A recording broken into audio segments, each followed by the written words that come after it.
"Why won't you talk to me?" I asked. "I've decided not to talk to people I don't know," was his blunt reply. "I get it. I'll leave." Living with my husband's parents was already tough. They ignored me completely. I expected some coldness from my mother-in-law, but never thought my father-in-law would act the same. It all changed when my sister-in-law, who wasn't fond of me, moved back. Suddenly, our peaceful life was flipped upside down. "Don't regret it, okay?" I remember thinking defiantly. "You think I'll regret leaving? Think again, meanie."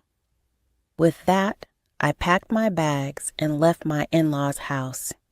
Just 3 days after I moved out, chaos erupted there. I met my husband at work. He was in sales and frequently visited my office since I was his main contact. The more meetings we had, the more I grew to like him. He wasn't just kind and caring, he was also tall, not the typical handsome, but definitely charming.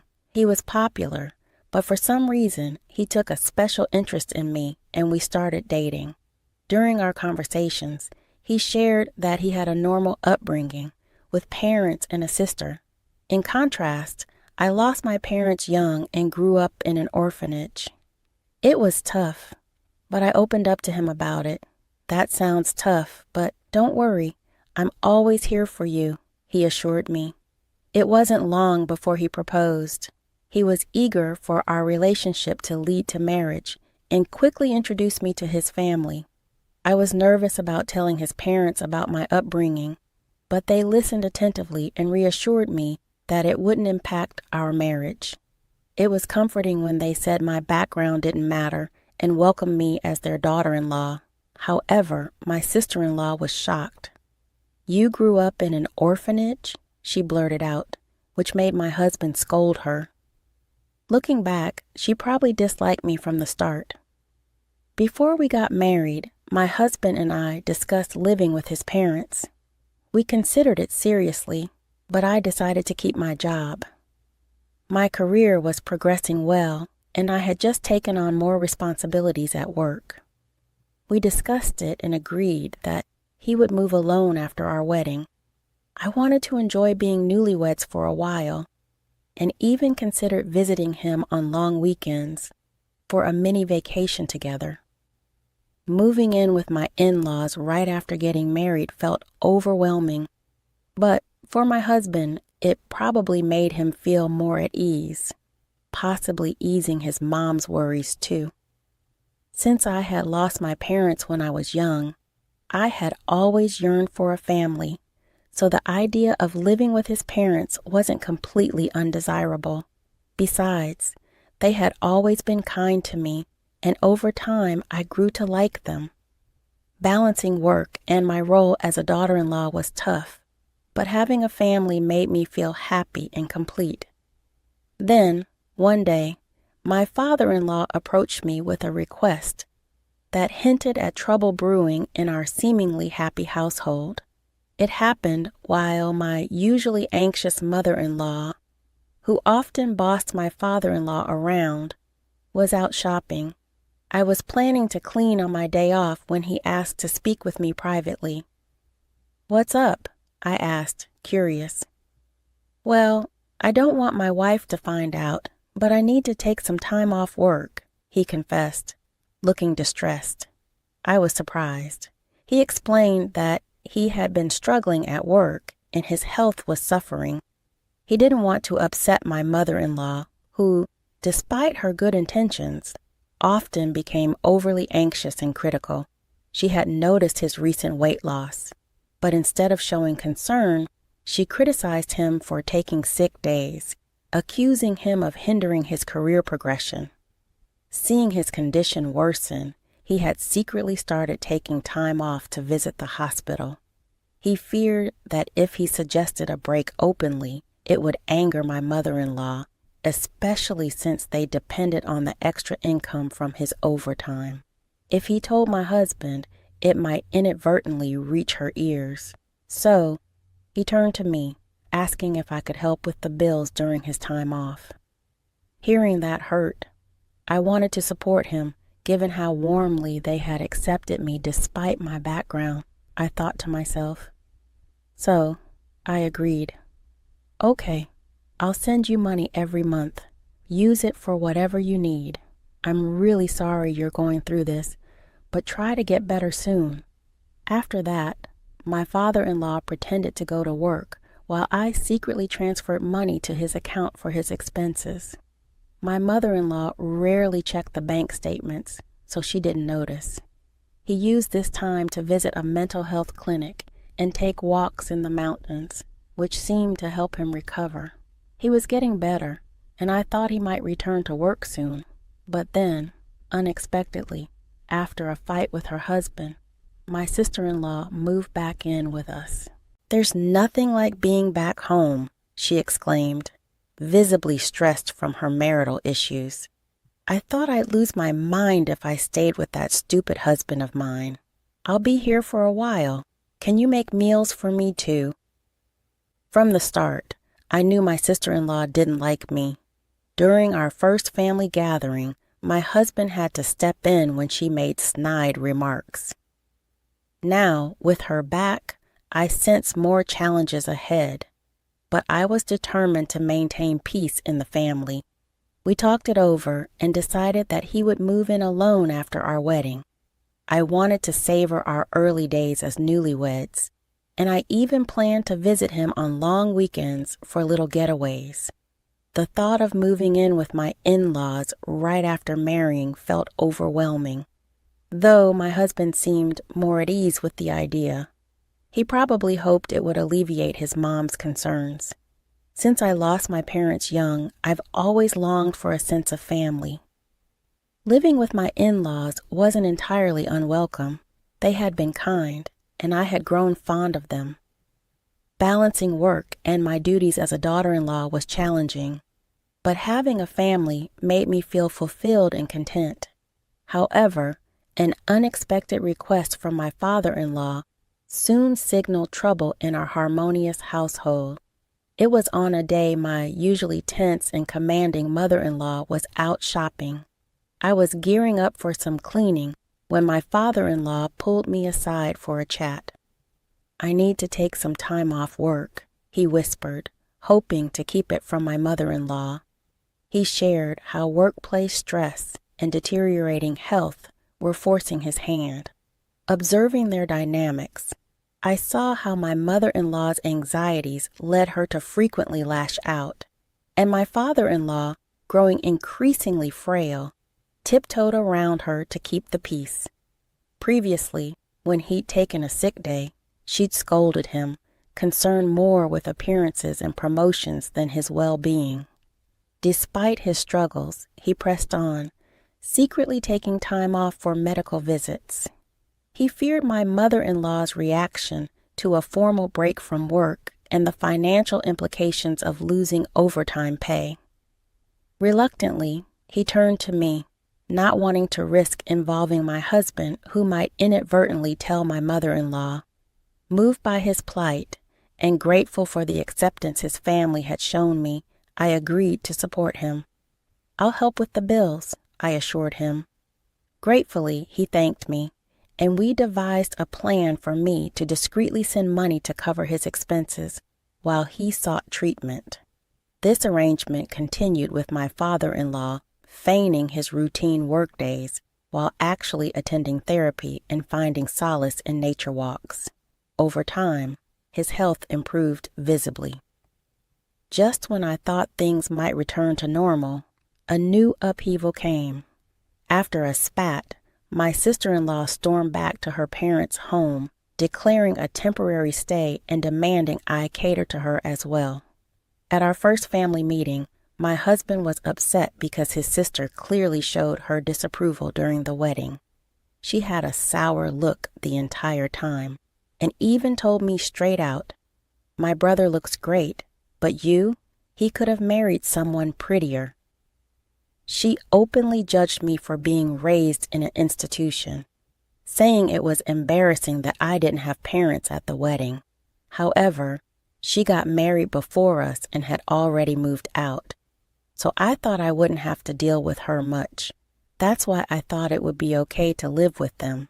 If she had still been living at home, I wouldn't have even considered moving in, knowing how she would treat me every day. I thought her stay was just temporary because of her marriage problems and expected her to leave in a few days.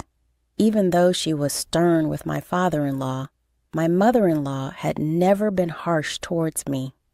Even if my sister-in-law made mean comments, I believed my mother-in-law would defend me. But I was wrong. One day when I came back from work, my mother-in-law's behavior seemed strange. "Is something bothering you?" I asked. She seemed distant, not talking to me like usual. When I asked her what was wrong, she said, "Did you know you've been talking about me behind my back?" "What? I've never said anything bad about you. You've always been kind to me, and I'm really thankful. Why would I say bad things about you?" But she just said, "You've been acting like the perfect daughter-in-law, but you've been talking behind my back," and left the room. In the hallway, my sister-in-law was smirking. "Looks like you're not in her good books anymore. Did your true colors come out? Being from an orphanage, your background really does matter, huh? It's best not to gossip about people." "I haven't said anything bad about her," I replied. "Oh, the neighbors seem to have heard everything. When I came back home after so long, they told me you've been talking badly about her all the time." "What? Who are these neighbors?" I demanded. "Well, it's been a while since I got married and moved out, so I kind of forgot their names. I never said any of that. Stop making things up." "Oh, how disrespectful, Mom. She's calling me a liar and being mean to me," my sister-in-law said as she walked into my mother-in-law's room. After that, my sister-in-law's behavior got worse. She claimed I told her to sleep in the hallway and take the last turn for a bath because she's just a guest. She complained to my mother-in-law about every little thing. Every time, I had to explain I hadn't said or done any of it. But my mother-in-law seemed to believe my sister-in-law and be influenced by her. My sister-in-law stayed longer, making me wonder if she planned to stay forever. With all these worries, I went home feeling sad. "I'm back," I said, but before, my mother-in-law would warmly say, "Welcome back," but now it was quiet. "I'll start making dinner," I said, stepping into the living room. I was surprised. Usually my sister-in-law would rush me to make dinner, but now my mother-in-law, father-in-law, and sister-in-law were eating sushi together. "Surprise," my sister-in-law said. "Oh, looks like someone who isn't really family is here. You were planning on having sushi, were you?" My mother-in-law kept eating without looking at me, watching TV. "If you wanted sushi, you should have told me. I came home right after shopping," I said. "Ha, no one said they wanted that," my sister-in-law replied, not even looking at me. "Hey, Mom, Dad, I went out with my friends during the day and got some delicious pudding." "Let's eat together," my sister-in-law said, ignoring me. They all started eating the pudding. I was tired from work and didn't have the energy to argue, so I went to my room without eating. The next day, my sister-in-law said she was going out with friends and asked me to drive her to the station. I said no because it was a weekday and I had work. Even if we were going in the same direction, it was a different route, and she wanted to leave around noon. "Just take the day off, it's fine. Your cute little sis-in-law just wants a ride. She hasn't had a chance to relax since she got married, right? Can't you be a bit nicer to her now?" she said. "With all due respect, didn't you go out with friends last night after getting a late call? It seems like you've been going out almost every day since you came home. I have work. Please take the bus or train." My mother-in-law and sister-in-law were talking quietly, but I was done and left for work.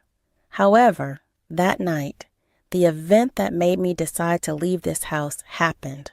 I got delayed at work, and came home after buying groceries, expecting to face some criticism. It was raining heavily when I left the office, and I got soaked just getting in and out of the car. I wondered what nasty surprise was waiting for me tonight.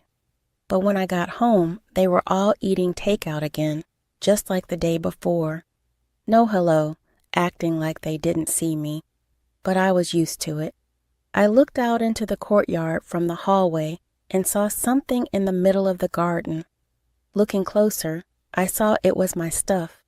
My designer bag that I bought with my first paycheck, shoes that were a birthday gift from my husband, and even my work computer all wet. I was shocked, and my sister-in-law said with a smirk, "Having the strangers' things in the house grosses me out, so I threw them out. Flaunting a designer bag like that, how arrogant of you." Neither of my in-laws said anything about her terrible behavior. Why didn't you stop her? Have I done something to you? Do you really believe her lies about me bad-mouthing you and bullying her? Aren't you upset with her for what she did? I asked. My mother-in-law avoided my eyes and stayed silent. Why won't you say anything? I asked again. I can't talk to strangers. I can't be friendly with someone who's not family, my mother-in-law replied, not even looking at me. My sister-in-law grinned, waiting for me to respond. Wait, where's my father-in-law? I've been the one supporting him during his time off. I've been the one handling finances in this house. I did it out of gratitude. But shouldn't he stand up for me now? Surely he'd be on my side. Hoping for his support, I looked at him, but he walked past me without a word and went into his room. That was it for me. I see I've had enough. Oh, are you upset? I'm sorry. Honestly, I never liked you from the start. You know, being from an institution and all. Just don't regret leaving, my sister-in-law said, as if I would. Good riddance, I replied. I packed my things and got ready to leave right away. Only my father-in-law seemed worried because he relied on me financially, but even he didn't try to stop me or speak up for me. I was done with his indifference. Although my husband's work assignment was far away, I just wanted to get out of that house as soon as possible. I quickly got into my car and drove to him. I never talked to my husband about any of this. I doubt my mother-in-law told him about my sister-in-law coming back home. If he knew, he would have reached out to me because he knows I don't get along with her. But my husband never mentioned anything about my sister-in-law in his calls or messages. I never doubted my husband's behavior before, but maybe she's manipulating him, feeding him lies about things. Even now, as I go to him, he might treat me the same way they did. My heart was heavy, feeling suspicious even toward my husband, whom I trust the most. If he's siding with them, maybe divorce is the only option. That's how distressed I felt. When I arrived at his out-of-state apartment, he hadn't returned yet, probably busy since it was the end of the month. As I waited, my husband came in energetically, maybe noticing the lights. What, you're here? You should have told me you were coming. I would have come back sooner. What a pleasant surprise. No, just seeing your face, he said with a big smile. Seeing him happy to see me after all that happened at my in-laws' house mixed with relief and humiliation. And I could have pulled back my tears. What's wrong? Did I do something? Seriously, what's going on? He asked, concerned. It seemed my husband had no clue about the treatment I endured at his parents' house. I gathered myself, knowing I needed to explain everything clearly to him. I started recounting everything, how I've been financially helping his father, who took medical leave without telling his wife, how his sister returned and was now staying at their parents' house, how she lied about me to his mother, turning her against me. how they treated me like an outsider, ignored me, and even ruined my belongings by leaving them out in the rain. Through tears and pauses, I poured out everything to him. Finally, I made it clear that I couldn't go back to that house ever again, and if he couldn't support me on this, I would want to divorce. My husband apologized for being too focused on work and not checking in on me more often. He regretted his family's behavior towards me. He assured me I didn't have to go back there or even talk to them again, even if I forgave them someday. He was firm about cutting ties with his parents and sister. He also promised not to provide any more financial aid to his father. That night, I felt a huge weight lifted off my shoulders. The tension I'd been carrying melted away, and I slept peacefully by his side. After leaving my in-laws' house, I never went back. Commuting for my husband's out-of-state place wasn't practical, but I had already talked to my company about working remotely. My job didn't require me to be in the office all the time, and many of my colleagues worked from home too. Although I still had to visit the office a few times a month, some colleagues lived even farther away, so working remotely wasn't a problem. Living with my in-laws and dealing with my sister-in-law's bullying, I hadn't truly experienced married life, but now we could finally live like newlyweds. As I set up my remote workstation as expected, my sister-in-law contacted me. It turned out that the day after I left their house was my father-in-law's payday. My mother-in-law usually takes out a certain amount and transfers it to their household account, but this time she couldn't. It was only then that she realized I had been helping them financially during my father-in-law's time off. "Hey, why didn't you tell me you were covering the living expenses?" he asked me. He asked me not to, saying he didn't want you to know, so I kept it to myself. Anyway, we're running out of money for living expenses, and there's no one to cook or do laundry. The place is a mess. As his wife, you need to come back and take care of these things and send money quickly. How heartless. I already told you, didn't I? I have no intention of going back to that house or being treated like your maid. Why should I help people who hate me, ruin my things, and treat me like this? Aren't you his wife? Without your help, we can't pay the bills or even shop. That's exactly why I'm saying it. I'm an outsider, so it's none of my business. I hung up, ignoring my sister-in-law's complaints. She and my mother-in-law kept bothering me with calls and messages, but I ignored all of them. Even after my husband returned from work, they kept calling persistently. When my husband finally answered, he told them firmly, "I will forgive you for how you treated her, and I'm not sending her back to you. I'm not coming back either. I don't see you as my family anymore. Leave my wife alone or you'll regret it." Considering my sister-in-law adored her brother and my mother-in-law heavily relied on him, they were probably shocked. A few days later, I got a call from my father-in-law.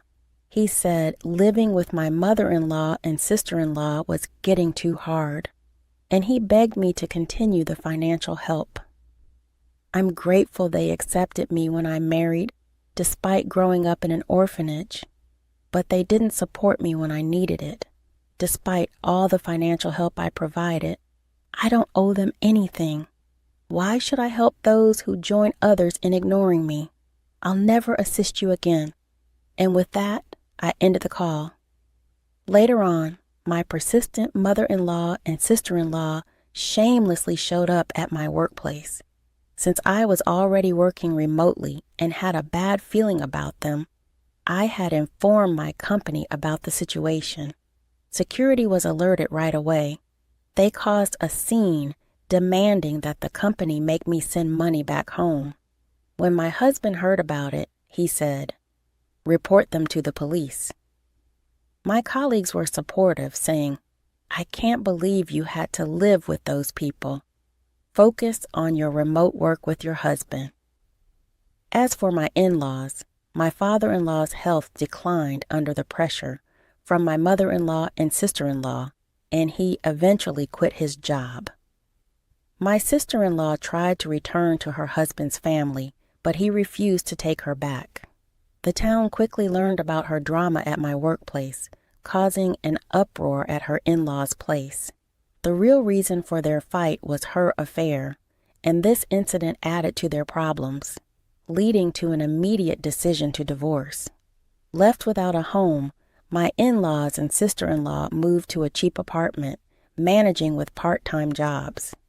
As for my husband and me, we were finally enjoying peaceful days, feeling mentally and physically fulfilled. Recently, we found out we're expecting a child, and we couldn't be happier.